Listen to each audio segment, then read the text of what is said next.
Here's something most of us never really stop to think about. You know exactly what you should be doing. You have known for a while.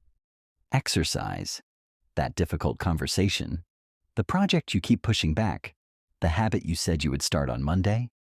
And then Monday came, and you found something else to do. It is not laziness. You are not broken. But you keep circling back to the same spot, knowing and not doing. So what is actually going on inside the mind of someone who avoids the very things they know are good for them?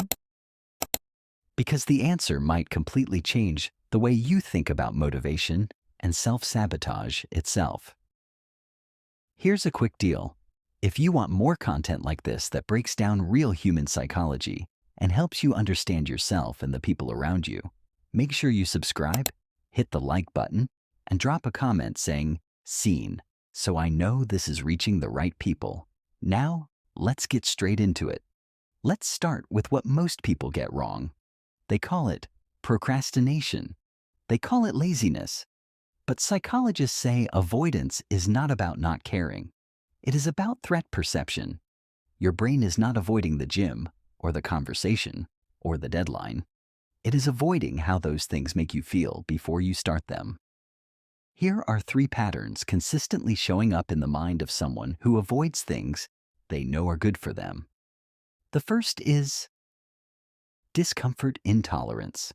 Psychologist Stephen Hayes found that much of human avoidance is driven not by the task itself, but by the uncomfortable emotion attached to it. Anxiety, vulnerability, the fear of trying and still falling short. Your brain treats that anticipated discomfort as a threat, and avoiding it feels like relief. That relief is instant. The benefit of the good thing is distant, and your brain will almost always choose now over later. The second is identity protection. Psychologist Carol Dweck's research on self-concept shows that people avoid challenges that threaten their sense of who they are. If you have told yourself a story about being someone who is not disciplined, not athletic, not good enough, starting the good thing forces you to confront that story. Avoidance protects the identity even when the identity is hurting you. Not doing it means you never have to find out if you could. The third is emotional prediction failure. Research by Timothy Wilson and Daniel Gilbert shows that humans are consistently bad at predicting how they will actually feel after doing something hard. You imagine the discomfort at full volume. You underestimate the satisfaction on the other side. So your brain makes a decision based on a forecast that is almost always wrong. You are not avoiding the thing. You are avoiding a feeling that probably would not even last that long. And maybe that is the most thought-provoking insight of all. Avoidance is not a character flaw. It is a very logical response to inaccurate emotional data. Your brain is trying to protect you. It is just using outdated information.